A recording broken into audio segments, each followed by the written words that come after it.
So I mean, as leaders, we have to realize our people have different callings, different assignments.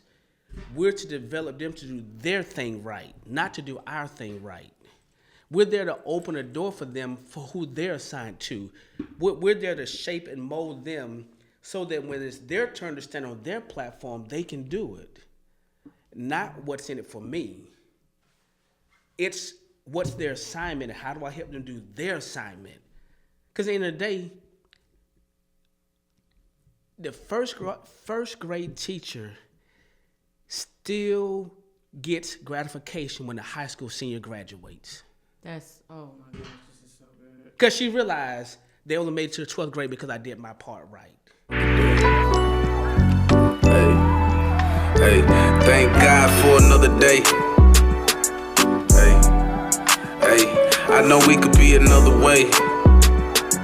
Hey, pray, thank God for another day. Hey, I know we could be another way.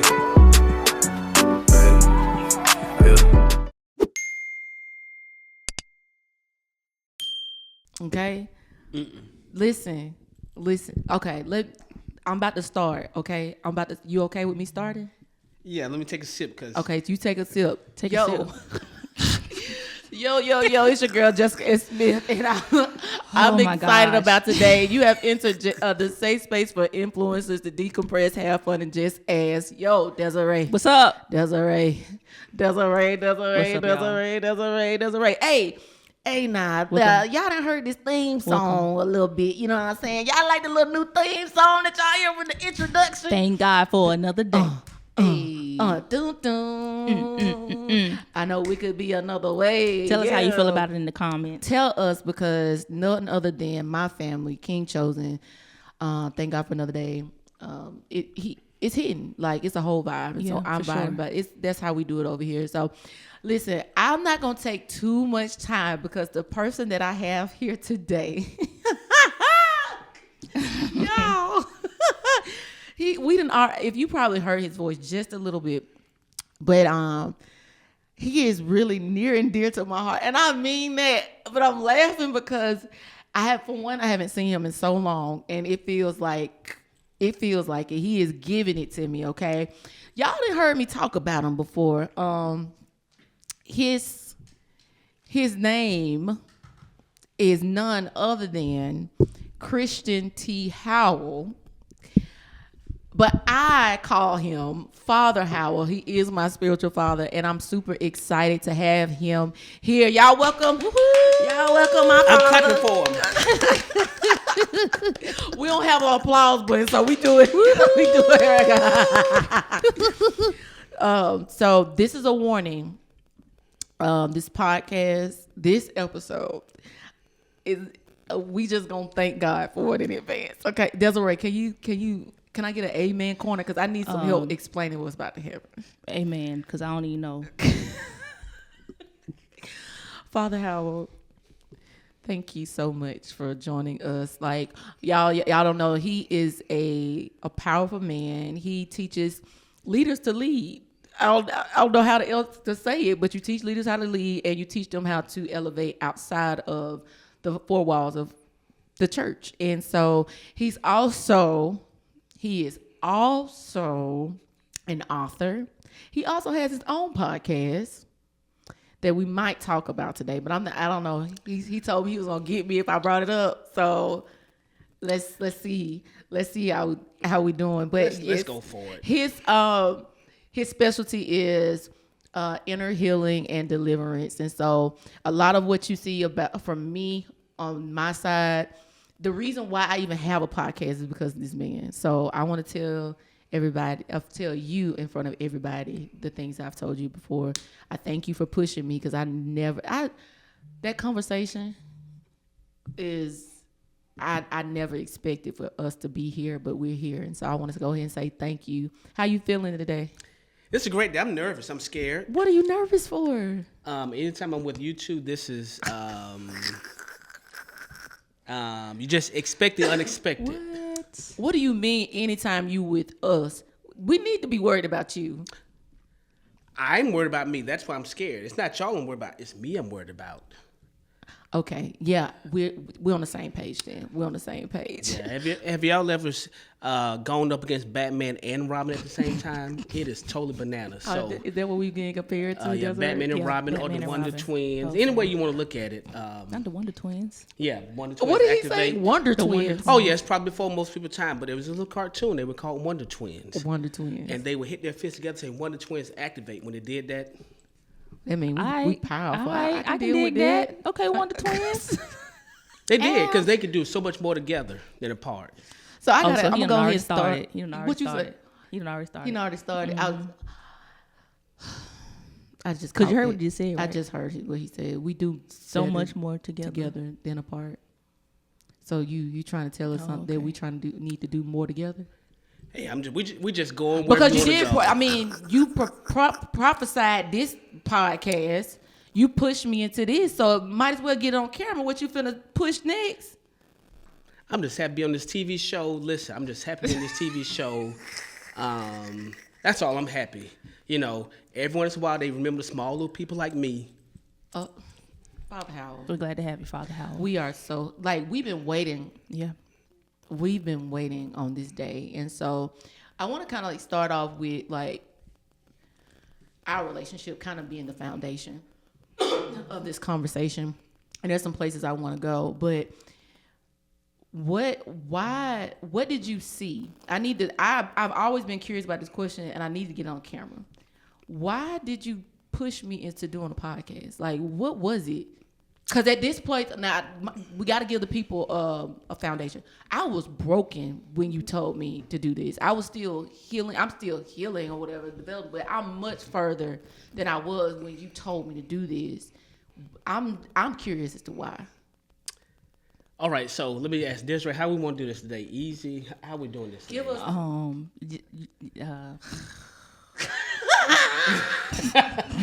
See what I mean? Wonder Twins. Here we go. Be yourself, Apostle. No. Okay, you said why. Most leaders aren't gifted to see the value in broken crayons. Most leaders aren't. They want the cute, pretty, sharpened crayons. Now realize that broken crayons still color. You have to be gifted to take a broken crayon, sharpen it a little bit, and realize that may be the best crayon. So Why did that about to make me cry? wait, that was so beautiful now because I'm like, I was the broken crayon. Wow. but broken crayons still have value. They still color. Yeah, They just still because it's work. broken don't mean it doesn't have purpose or value. Yeah. It just means somewhere along the way somebody mishandled broken crayon. Yeah. It could have been an angry person. This could have been a mad person. It could have been a person who didn't understand the value of crayon, so they broke it. But oftentimes in our community, we throw away stuff that looks broken.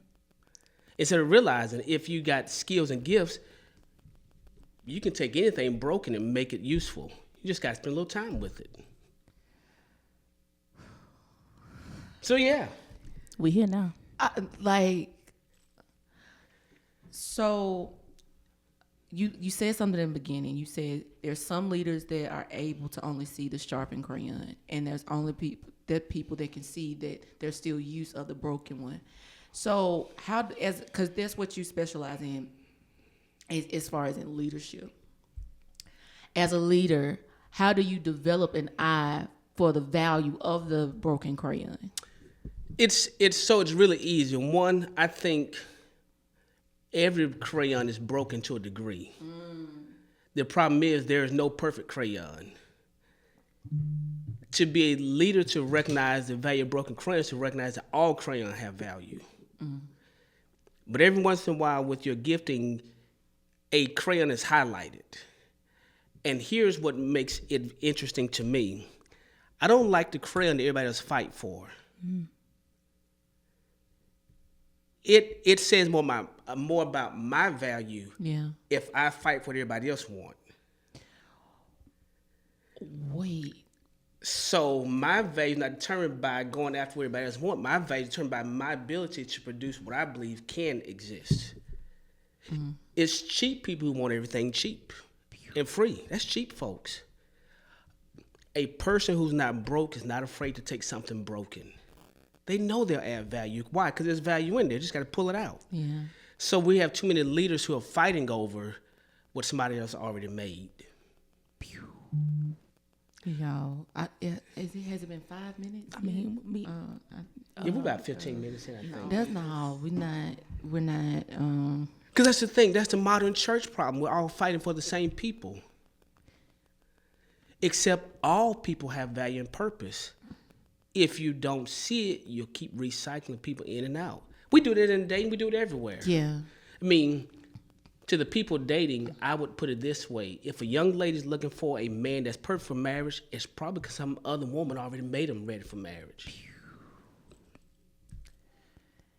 Can you slow that down and just kind of like say that one more time? Because I say it one more time. Well, because everything grows together. And so if he's already there, it's because somebody got him there. That's, So then what you're doing, you're getting something that somebody has already put their hands on and made. Those relationships normally don't last long. Wow. Because it has somebody else's fingerprints on it already. Because they developed them in the way that they feel like they should be developed. Oh, wow. And then you have conflict because she made him good for her. Well, he's not with her no more. Just because he appears good don't make him good for you. So to the young lady, she's like, I know my value. And because she knows her value, she knows whatever she get with, it's going to add to its value. So she don't mind taking somebody who has potential because she knows she knows her worth. That's what's wrong with our culture. We don't celebrate brokenness. Now that seems like an oxymoron to celebrate the brokenness. So what do you mean? Like, be specific about more. Like, give us more detail on that. Like, what is it? Now this is loaded. So the church people just don't inbox me, don't DM me, don't message me. I'm not gonna respond. said, Because Don't we come know for him. they gonna come up. Because said, just "Don't because the apostle on come here, they for gonna be him." like, please don't come. Not on this platform. Don't come. Do might do it somewhere Do not. else. Because I fight for this one. So not come. this because this is my truth. Jesus didn't come for people that were perfect. He only came for those that are broken. The Bible says a broken and contrite spirit. So he don't need everybody that's put together. Jesus came after broken crayons. That's so good, and it's so accurate. And so the problem is we don't know how to celebrate it because we're too busy. If you're not broken, you should be working. Now that's a message church don't want to celebrate because we like to get the working crayon and keep working it. That's why people are tired, burnt out, stressed out, frustrated because they're overworked. A good leader says, let me get some new crayon and develop that so I get another worker. And give the other crayon a break. Yeah, because if not, it goes back to the good crayon becomes broken. It's overworked, overused, frustrated, beat down until it gets broken. Then we throw them away. So what I hear you say is good leaders not only celebrate brokenness, but they provide a balance for the good crayon. Because brokenness just means we're human. There's a problem in our modern American culture where we idolize leadership. When we think leader, we think perfect. Yeah. I don't want to work with nobody being that perfect. I don't want to be with nobody not perfect, except we ain't perfect. Yeah. So I always say, how can you demand something out of people you can never give? And even with what you're just saying right now, I think that all right. So I think can you break this down because you might be able to explain it better than me. So when people hear me call you apostle, what does that mean? Let's start right there. So I'm in this thing where I'm taking the church out of the church, Right. because that term was never even a Christian term. It was a worldly term. Apostle was a naval amphibious commander who went where others couldn't go and open a door for them. That's what he did. So that's why they were called disciples first. So what makes someone an apostle is not the clothes they wear, the ring they wear, the title. It's their ability to open up. I am about to leave this pod. I am about to leave. I am about to go. They can't leave. Because that's what it does. Those 12 opened up the rest of the world for the gospel. And so we realize that people can be apostolic and not even be primarily functioning in church. We need people opening doors in education. We need people in everywhere who are pioneering and trailblazing.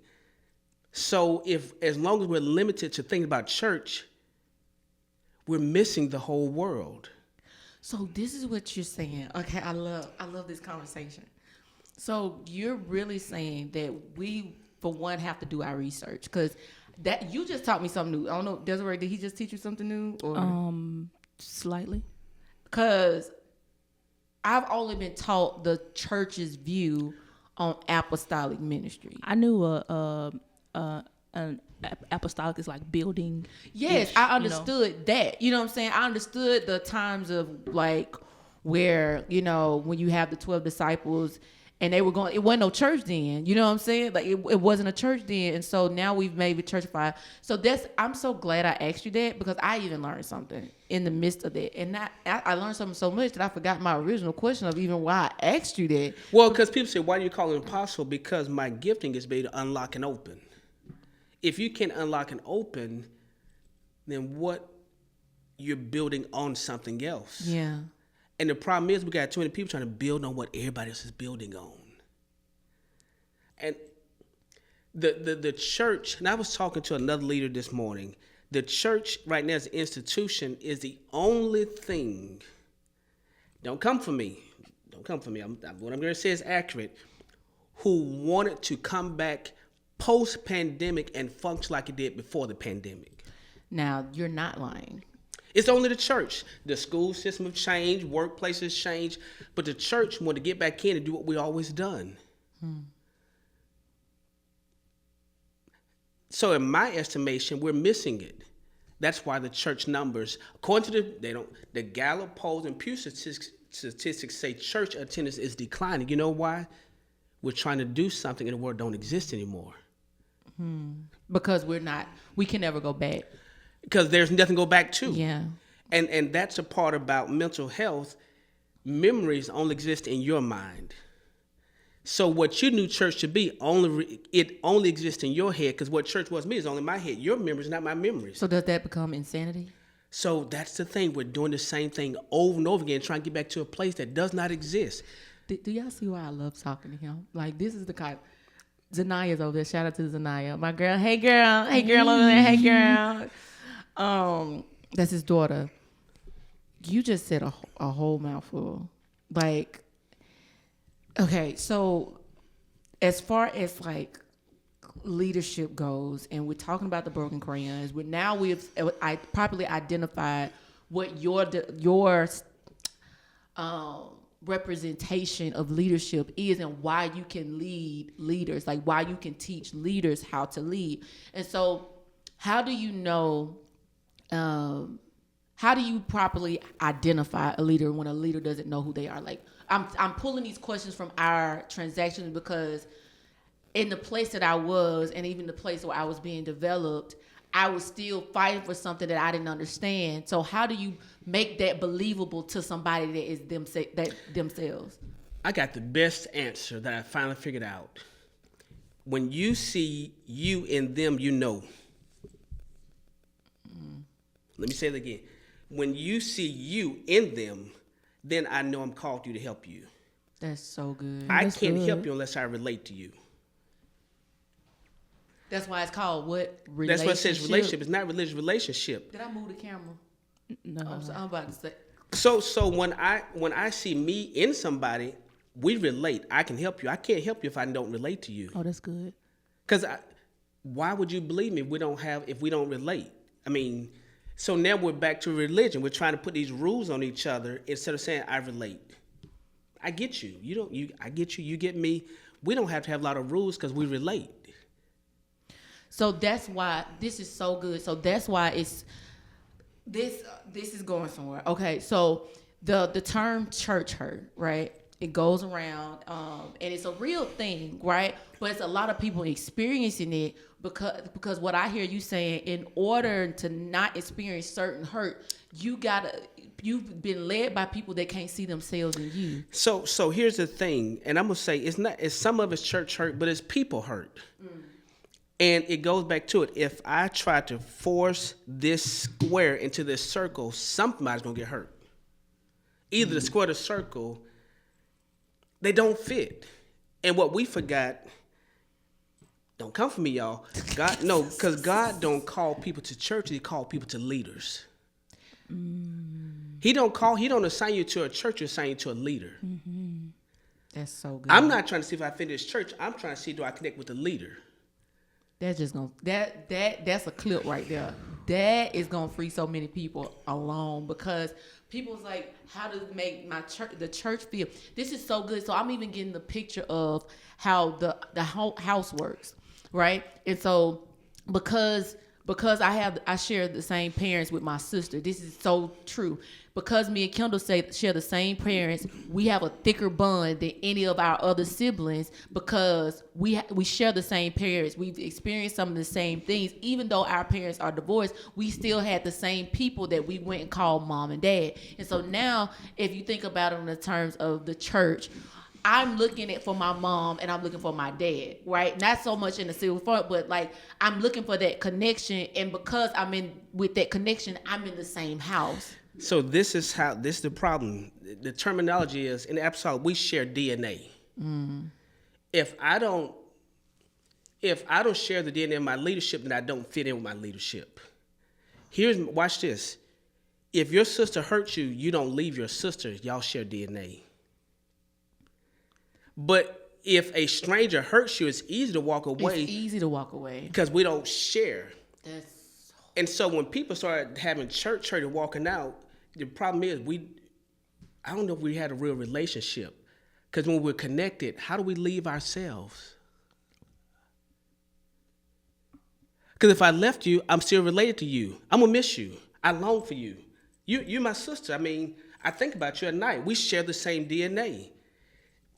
The problem is we've been too busy trying to fit in church, and instead of saying, I'm looking, does that leader have my voice, my sound? Do they believe? Do we have the same DNA? Because if we do, they could say the wrong thing to me. I may be hurt, but I won't leave. Why? We're related. The church, I'm telling you, we go to family reunions. Drunk folks still show up. We don't leave. People still in the family. We don't leave. We tolerate a lot of stuff when we know we're related. oh my God. So whenever we try to fit right now. ourselves into a mental construct of being a building of people instead of people that really relate, it always goes bad. Because we've been taught, go to church on Sunday. Well, but nobody said where I have to go. I'm looking for where I fit in. Where I fit in, they value me being broken. Why? We're together. This is so good.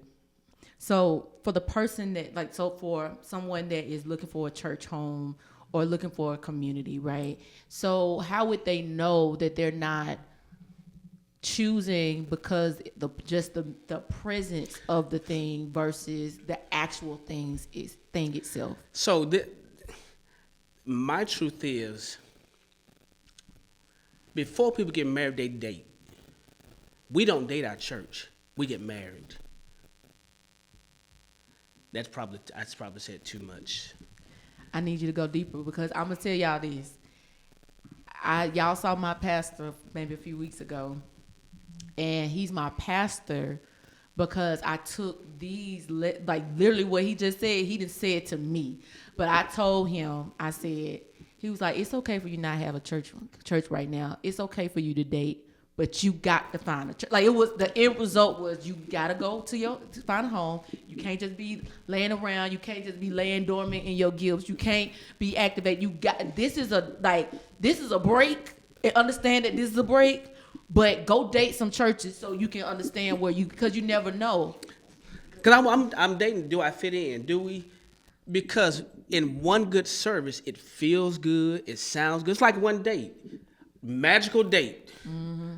But it's a dating once does not equate to learning somebody. And so I won't go to your church. I'm gonna see just one good Sunday out of 4 because y'all got 3 bad Sundays, one good Sunday. I came on the one good Sunday. I felt like I felt God. Well, maybe it was me. Maybe y'all was really but I want to date to see if we really do relate. If we don't relate, it's a great place. It's just not my place. And that's where now we bring in a whole nother element to it because social media is a tangible place for people to destruct everything. Like even how recently Ty Tribbett was destructed for what he said, but his sound is for his people. And so I even understood what the man of God was talking about. But for those that didn't, it sounded like gibberish and disrespect because of how he was talking. But for me, I talk the same way. So I can relate to that, right? So for people that are like, they've had these experiences, right? And they say, oh, well, I connected with this church. How do they decipher between an intellectual decision versus an emotional decision? So here's the thing. I put it, Jesus said, my sheep know my voice. I hear lots of sound, but I don't hear the voice. That's so good. Does it make sense? So we grew up in different generations. Mm-hmm. I hear Ty. Sometimes I understand, sometimes I don't. I don't dismiss him if I don't hear. I just know it's not for me. Yeah. But I'm going listening. Are they speaking to me? When you go to a real service, it's like you're in there by yourself in the whole room. I'm going consistently see, was that a one-time thing? Or are you really speaking to me? Because my leader seemed like they're always preaching about right where I'm at, what I'm doing, what I'm going on. So I don't want a one-time wonder. I need to go, are you consistently speaking to me? And watch this, not just to where I've been. Are you telling me where I'm going? Because Father Howell, we got some folks that's be stuck in the deliverance part of, and I'm trying not to touch that. But do I gotta if I gotta go to the altar all the time, then who need to be looked at, me or you? So here's the flip side. Jesus' own disciples were broken, but he didn't kick them to the curb. He didn't stop using them. I would mess with. They weren't even fully trained when he was using them. They weren't even fully trained because he only had a 3-year period. And they went out to try to cast out devils, and it didn't work. And he didn't kick them to the curb. So as leaders, our measuring stick is, it's an indictment on me. If I'm assigned to you, you're assigned to me. If something don't happen, responsibility always lies with the leader, not the follower. That's to measure real leadership. Who is responsible? Now who has the title, but who's responsible? Wait, hold up. You just said, I'm just trying to make sure my brain is acting a little slow right now. You just said the measure of leadership is not on the responsibility is not on the follower, but it's the one who's leading. Yeah. And so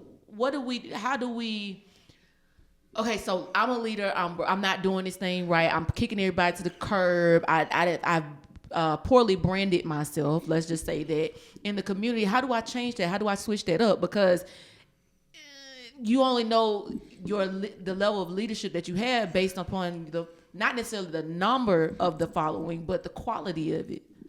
So here's my thing. I'm always checking me though. See, that's the problem. We're too busy looking at the people. Now this is a painful statement. But since they're not gonna message, they're not gonna inbox me. They're not gonna reach out. They're not. The Bible says we reproduce after our own kind. If you don't like what you're seeing, check what you've been reproducing. That's the Bible. In the Bible, every seed reproduces after its own kind. There's just a law of reproduction. So if a leader looks at everybody and don't like it,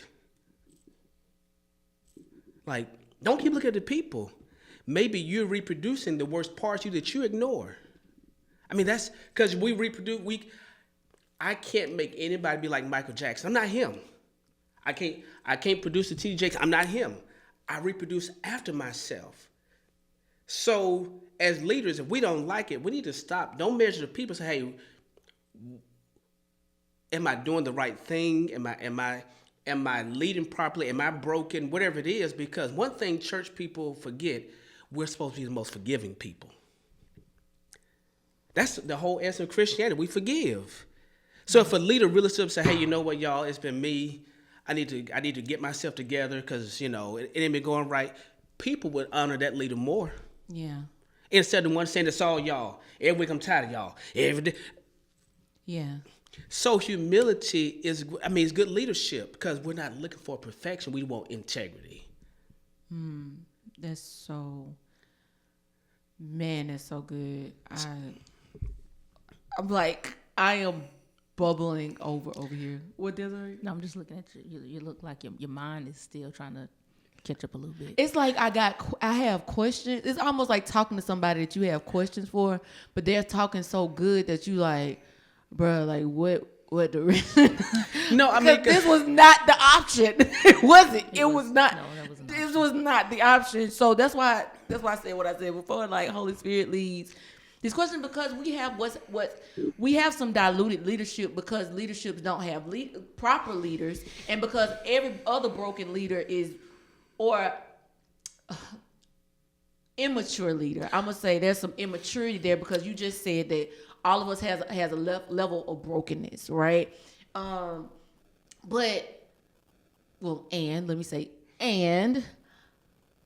leaders that are have some opportunity in this area. What are the maybe 3-4 things that you would say that they needed to go ahead and initiate so that they can not necessarily even just develop in their leadership, because it sounds like to me they need healing themselves. Like what needs to happen? Like how do we revert that? So the church is at a pivotal point, and I mean the church because the church is where we're supposed to get out of our structure, strategy, not just corporate worship, but we get our strategy from the church. And so the church is at a pivotal point because we've gone from this one-man leadership tier system to understand we need a team. And it takes another leader to have humility that says, I learned from you, but I need to learn from you too. Because until we get rid of the ownership, membership model, we can never embrace what the church is supposed to be. So when I lead a church, there are other churches connected to me. My thing is, and I tell the church, I'm not really leading your people, I'm leading you as a leader. I don't own your church. I'm coming alongside to help you as a leader. You're not my member. No. Because once I do my job, my role may change in your life. And I'm trying not to go somewhere. I'll try not to go places with that. But Debbie, I am really trying not to go. Try hard, work hard. I am working. Look, I am. Because that's the thing. I mean, you know what I'm saying? I mean, okay, let me put it this way. Let me see if I can change it. Let's see if we can change it, y'all.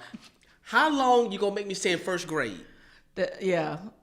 Once I learn the first grade principles, there may be another teacher, but I've got to be a secure enough teacher to let you go. To hand you off or point you in another direction says, you know what? What I gave you in first grade, you'll use for the rest of your life. But there's some algebra you're going to encounter in the future that you need an algebra teacher. So you're saying a leader understands where they can't help. Because we need to be whole leaders that says, I can help you with this, but I can't. As a matter of fact, let me tell you who can help you with this. Why? Because I don't have ownership. Why do you think it's hard for us as leaders to do that? Because we're broken. We start getting our value by how many crayons we collect. I know that's not going to be good. That never sound good to people. We take our value by the size of the box of our crayons. Well, how many shades of green do you need in a crayon box? You realize if you got green, if I just keep using white and on it, it'll change the shade of the green. So our brokenness, it calls us collect. We become hoarders. And so I need a whole lot of people, because if I get a whole lot of people, it makes me look important, makes me feel important. But I don't measure it by number. I want quality. And every shade of green is undiluted by white. Just give me green and white. I can do it. You got 64 crayon. Just give me green and the white. And I'll just keep putting white on until I come up with the same results as you. So, I mean, we have to be whole and secure enough to realize whatever God puts in my hand is more than enough to get my job done. Oh, You know what's interesting though? You really only need red, blue, yellow, black, and white, the primary color. and you can make every color in between. And so all I need is a good apostolic. I need to give me some fivefold. My job as a leader, yeah. That was five colors. You get it. My job as a leader. Because my job as a leader is to really, and Wow. if we gonna keep with the Bible, my job as a leader is to raise up leaders who can raise up other leaders, That's so good. who can raise up other leaders. Yeah. Because at what point can I effectively lead all those people? Because at some point, you got to go 6 feet under. Not even then. My phone can only answer so many calls a day. You right. I can only make so many visits a day. So why not? But that's maybe I've got to be whole enough, because it was Moses had the same problems. Jethro said, Moses, And he came brought order. you can't do what is you doing with all these folks? Raise up some other people. Give them what you got and be secure and let them go do it.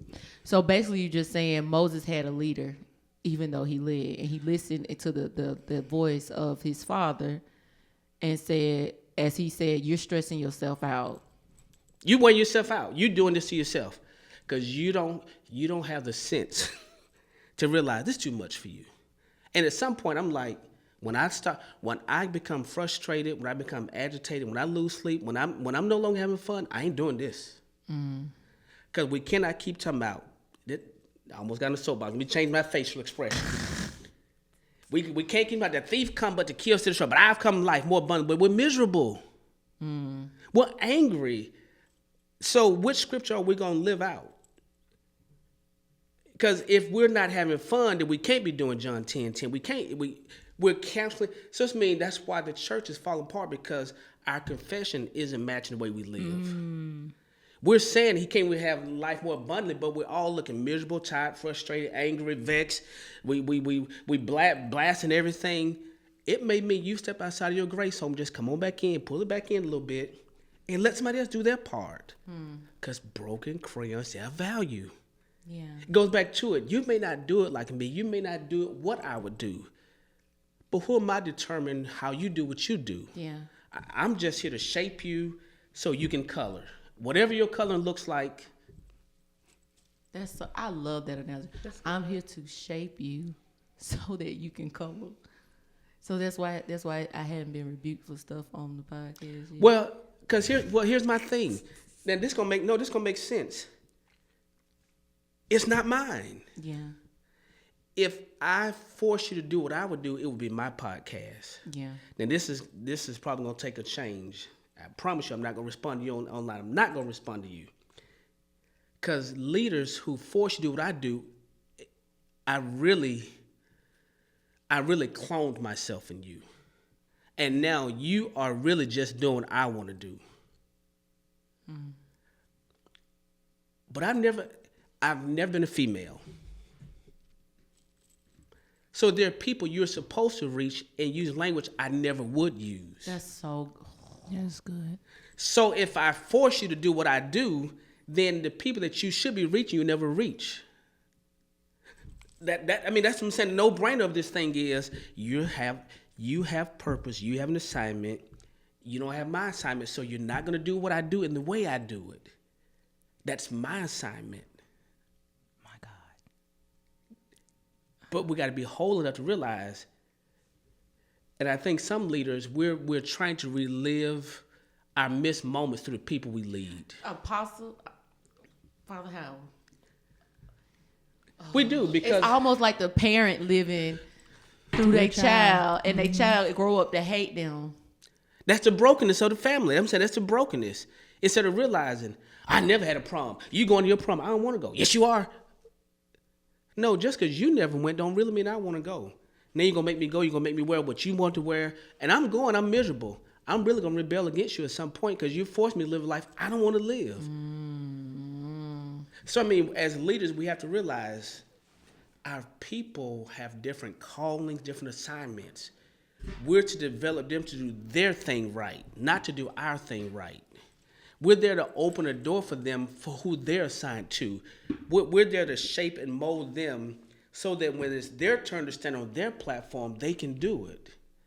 Not what's in it for me. It's what's their assignment and how do I help them do their assignment. Because at the end of the day,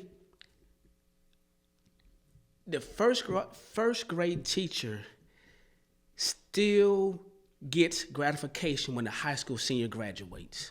That's, oh my gosh, this is so good. Because she realized they only made it to the 12th grade because I did my part right. She's not competing with other teachers. She realized it's a team effort.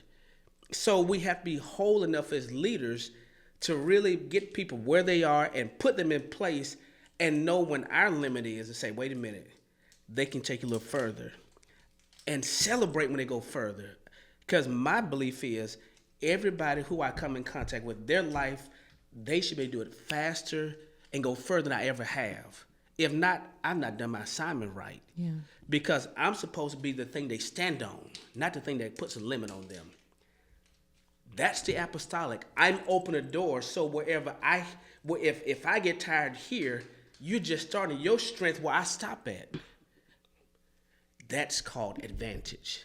So I'm looking to connect with leaders who say, I'm only here what I'm doing now because leaders saw something in me that I didn't understand. And they let me stand aside some great, I know some of the greatest leaders in the kingdom. But they took a chance on me because not because I was perfect, I was so imperfect. But they saw something in me, and they just by proximity put me close enough to I want to be like them. I want to be like them until when I get in position, like, who do I see who, if I place them close enough, it'll inspire them to want to be what I did and go further. That's what I mean. We're supposed to be advancing the kingdom, not competing, not compressing, not compacting. Now, we're supposed to give each other the advantage and say, whatever I have, you have.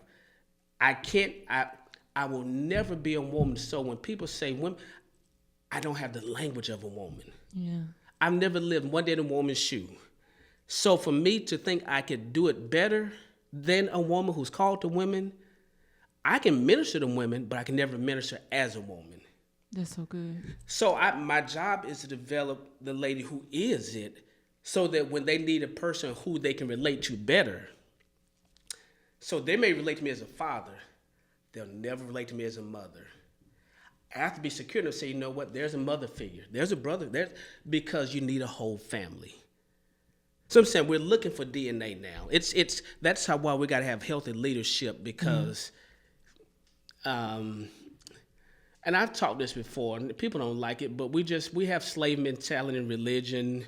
We own people, put them on a plantation called the church. Yeah. Don't go nowhere, don't talk to nobody else, don't listen to nobody else. That's a plantation. Yeah.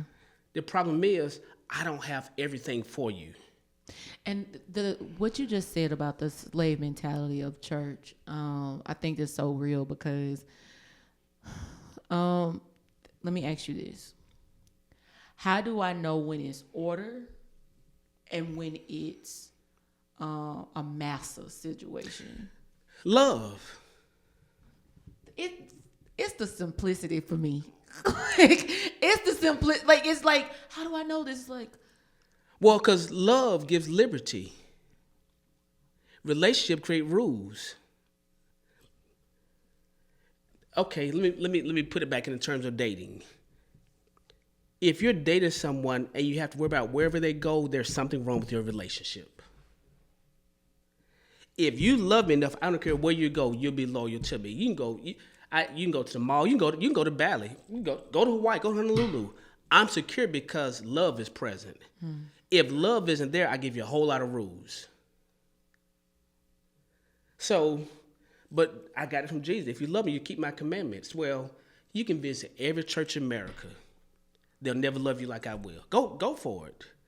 So I don't have this sense of putting these boundaries and putting you in a plantation because we have each other's heart.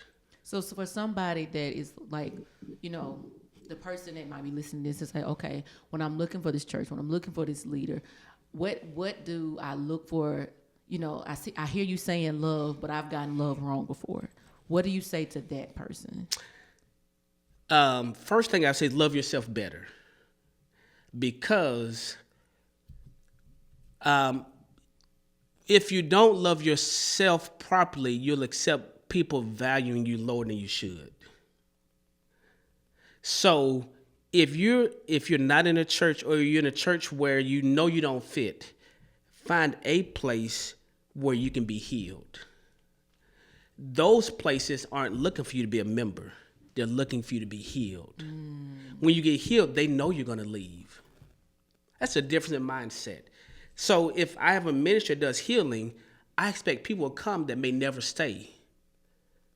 I'm not collecting people. It's not a plantation, not a country club. My specialty is get you healed. When you get healed, the church is backwards. Nobody goes to the hospital and just lives there. You're here because you're not well. When you leave, when you feel better, you're going to leave.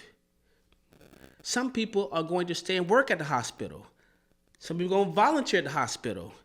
But not everybody comes to the hospital just supposed to take up a bed and just stay there forever. Or to say, oh, I'm going to go from a patient to a nurse. Or, you know what I'm saying? Like, that's good. So them say you're looking, when people are saying, what do I look for now? Look for a healthy leader. Don't look for a healthy church. Look for a healthy leader. Because people are called to leaders, not churches. That's a mistake. We were raised saying you got to go to church. And they could smoke, they could sleep, and do all kind of stuff as long as we were at church.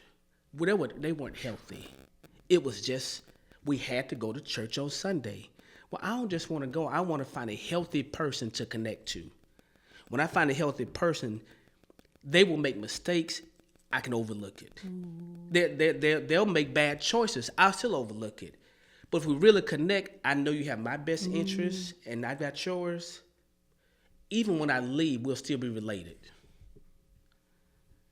Because I don't leave the leader, I just leave where I'm living. And that goes back to the family. When you left your mother and father's house, it didn't change your relationship. You just lived somewhere different. Yeah. But relationship, so I'm saying it's all based off relationship. So you ask, how do people know? Stop looking for a good church. Find you a good leader. That leader can tell you, because a healthy leader, there are people who see other people at churches that they say I mentor them a good leader. I don't have to be your pastor to do my gift towards you. And I tell them, let your pastor know that I'm involved. There's no competition. It doesn't, because if I'm not your pastor, then we have different roles. Yeah. I'm secure enough to know that's not my role.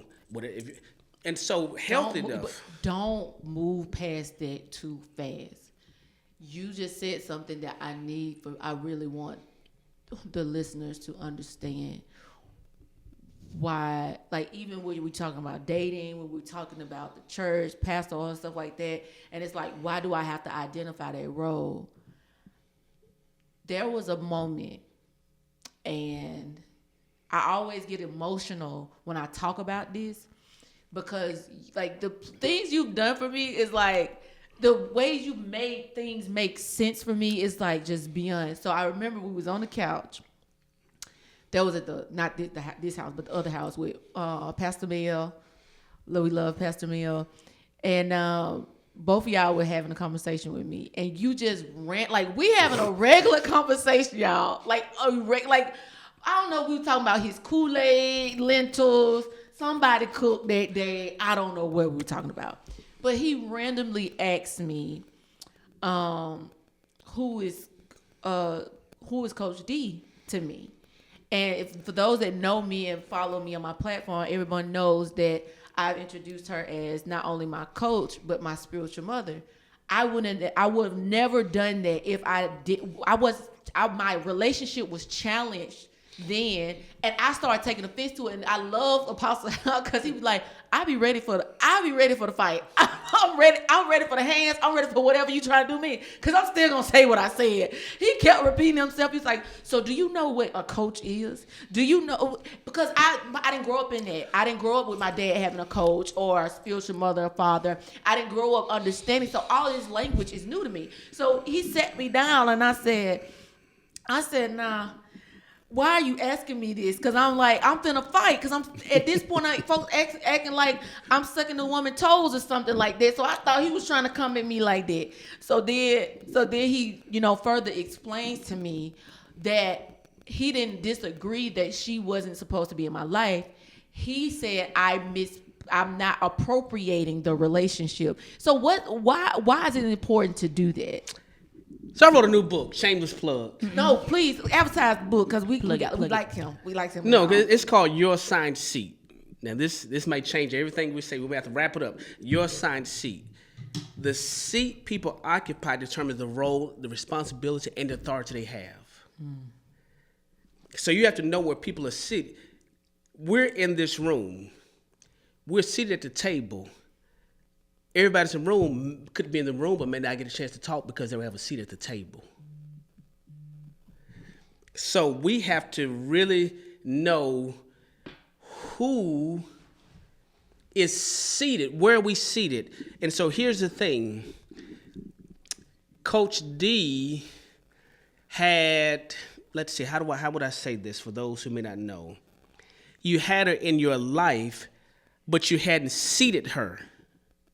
She was in there, and because she didn't know what seat she occupied, you didn't know what role she was playing, you didn't know what authority she had, nor did you know what responsibility she was supposed to have to you. That's so good. And so it's not until you seated her at this seat that she could fully do something for you. And so we have to be able to define relationship and roles, not because people are insecure, but you don't get responsibility and authority unless you operate a certain seat. If there were 10 people at this chair, if there were 10 people at this round table, if there were 10 people in here, I would walk in and know who's in charge based off who's sitting in the right seat. So our problem is we put people in the wrong seat in our lives. We let them occupy the wrong seat.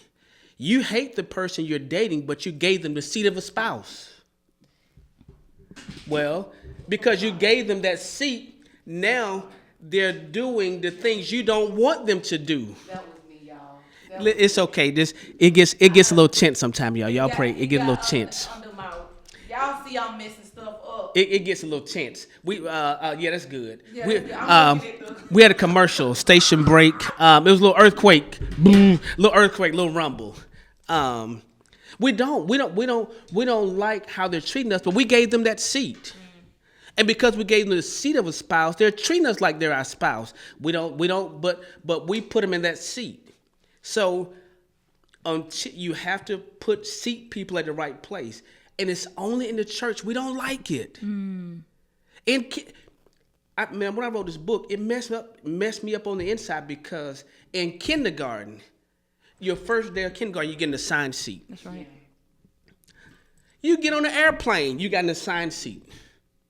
You go to a football game, you pay for a certain seat. If you work in a company, there are assigned seats. It's only when it comes to spiritual matters, we don't want to assign people. We just want to be. That sounds like a good book. Yeah, so that's why I wrote it, because I got the revelation. We're seated in heavenly places. If you don't know that's your seat, then you'll fight stuff. You won't know your responsibility. You won't know your authority because you're sitting in the wrong seat, fighting a fight you cannot win until you sit in a seat of victory. It makes a world of difference. If I'm seated in heavenly places, then most of the other stuff folks doing is really beneath me. They're doing stuff I don't entertain, and why? That's beneath me. I'm seated up here. The stuff you're doing, that foolishness, that's down there. So if you don't know where you're sitting, that's why I said we there's some basic things. That's what we got to teach people. You're seated in heavenly places. That's good. You know what I'm saying? So as a leader, it may not be working well, but you're seated properly. Just stay in your seat. Because if you're in your right seat, it's going to work out. You can't quit, but you need another leader sometimes to come alongside you and say, hey, maybe you're looking at it wrong. Because I like Starbucks. Let me hide my little brain. I'm about to send me nothing. Cause you know the church folks, they don't like Starbucks. They said Starbucks is a trip, honey. Yeah, that's what they say. But I tell them all the designers they wear, they should start wearing their clothes too, because they ain't saved either. But that's a whole nother story. So check this out, real quick. I want to say this. I want to do this analogy. This is a cup of Starbucks, right? Mm-hmm. What do you see? Look at this cup. What do you see? Starbucks. Okay, but what do you see on the cup? Words, letters. Okay. White is green. From where I'm sitting, I see a logo. This one makes sense, Desiree. Tell me this makes sense. We're looking at the same thing, but depending on where I'm seated will change what I see.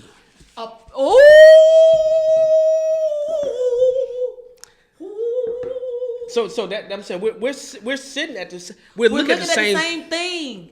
We're looking at the same thing, but we have, and so that the seat gives you different perspectives. The seat gives you different outlook. The seat will give you different revelation. The seat will give you a different anointing. The seat where you are. I am about to shout in this place. Oh my God, Desiree, we gotta get this book. That's why you gotta get connected to other people who have a different seat than yours, because they can see what you can't see. We can look at the same problem. I see a solution. You see stress. It's our difference in where we're seated. That's why we can't be one man team no more. Oh, I felt my help coming. So, I felt my help. Apostle Howell, this was not. No, this wasn't. Desiree. No. I'm gonna tell you after we stop recording what I said I was gonna say and do. But this was not the plan. But I'm so glad because you taught us well. You taught us. Look, good. Desiree. Yeah. I'm gonna let you say something. Yeah. I think what really set me free though was when he was talking about you're looking for a leader, not a church.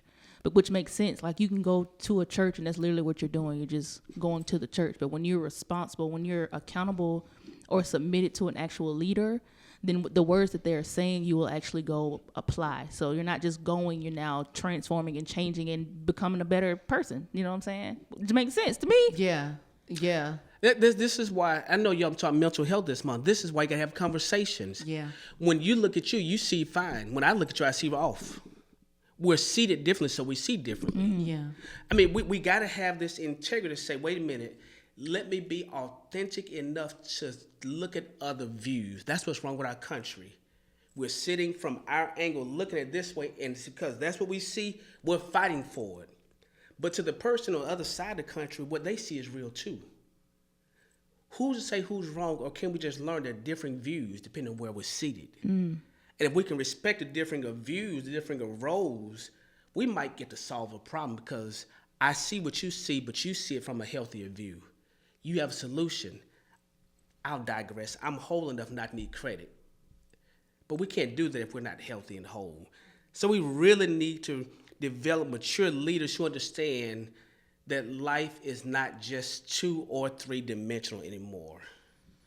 There are many facets. And this is my conclusion, to the person who loves jewelry, looking inside of a diamond, there are many facets to it. You may not find a flaw in any side, but a person on the right side with the right experience, the right skills, with the right eye, can look and see a flaw in the third cut. They're all right, but our different experiences, our different gifts, our different everything just cause us to see differently, and we can't reject the people who see stuff different than us. So we need a whole, healthy, balanced team leadership. Yeah. And for all the millennials, the entrepreneurs, and the Generation X's and Y's, hear me. Don't surround yourself with people who agree with you. Mm-hmm. That's your biggest demise. You need people who disagree with you. Because if they agree with you, they're no good to you. I need people who see what I don't see and say, hey, we about to jump off a cliff. Why? Because you're seeing it differently. Yeah. So we need to build teams that are diverse, that not just agree with me, not do what I like, but I value what they see, what they bring, what they do. I'm whole enough to when somebody says that's off, maybe you're right. Maybe it is off. I never saw it that way. That's why I need you, because you can see what I can't see. Desiree, I'm gonna talk to you real quick. So I know I probably said this to you, that PG and Father Howell, I want them to meet, but I'm also scared for them to meet. Yeah.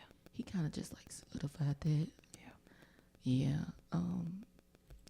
So I normally ask if there A final thought.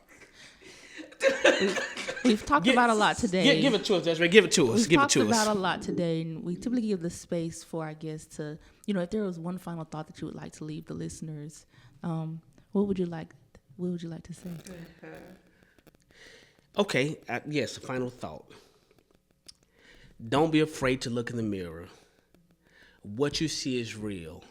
Embrace it, love it, and commit to being better. If you become the best version of you, there's no competition ever in that game. You shine regardless. Just be the best version of you. Yeah. I'm smiling I'm just smiling because I love Father Howell. Was that okay closing? Was that No, okay? Final that thought? was so That was good. good. That was good. That was good. This whole conversation was good. I was not expecting to go here, and I know that anything that happens on Just As the podcast is needed. Whatever conversation, however the Lord, Holy Spirit, I don't tell y'all this, but folks be like, how you answer that question? How you can have a good conversation? I literally before. Even Desiree was like, hey, what you gonna be talking about? I said, I feel like I can go two ways with this. And she said, well, you know how you do. You'll say that you're talking about this and the Holy Spirit give you something else and you start going down. It happens every time. So I don't prepare questions. I literally don't. I've learned not to even fight against that because it goes a completely different way and God highlights what he needs to highlight. So I'm grateful for you. I think I can say on behalf of my community, thank you so much for the push. Thank you so much for seeing the broken crayon. That part makes me want to cry. Thank you so much for allowing me to be me. But also, I thank God that you had the sight, something that was in me was something that you could identify with so we could continue to do our relationship. And so I love you real hard. You know what I want people to do? Wait. This is a shameless plug. Go ahead. I want to become sponsors of the show. That's what I want them to do. They ask me, what can they do? I hear people saying, what can I do? What can I do? What can I do? I want to become a sponsor of the show. That's what I want them to do. If y'all want to do anything for me, become a sponsor of the show. Because if we recognize the real prophetic is not seeing what's seen, it's seeing where something is going and getting in on it before it gets there. That's how people do well in the stock market. That's why we need to recognize where this is going. And if people recognize where this is going, they'd be wise to get in on it before it get there. Okay. Because once we get there, the value's too high. You can't afford me no more. So if I was you, I'd become an original investor. And then it's a difference. Because 120 years ago, people who would have put $10 in an apple would have been millionaires. You right about that? Right now, $10 in an apple won't get you nothing. So we need to see where something's going before it gets there. Sponsor and invest in it so that when it is there, that's all I'm telling people. Say this with a smile. Yes. I'm smiling so hard right now. I love y'all. This is my father, Howell, and I am so grateful that he's on here. And I didn't tell him to do that, y'all. I didn't. He does what he wants to do, okay? And so I'm grateful for you. That the assigned seat. Your assigned seat is available on Amazon. We would definitely put that down. ChristianTHowell.com is available there. He has teaching, coaching availability there. Y'all, if y'all think this was something, we're going to have to pick up the book. We're going to have to pick up the book and read it. Thank you. I love you. Guess what, people? They might let me come back. We had already talked about that. This is not the last time y'all going to see him. Oh, I'm going to Desiree, we made it through this one. We made it through this one. Y'all, thank you so much for listening. Thank you for watching. Until next time, remember, life could be much more simple if you just ask.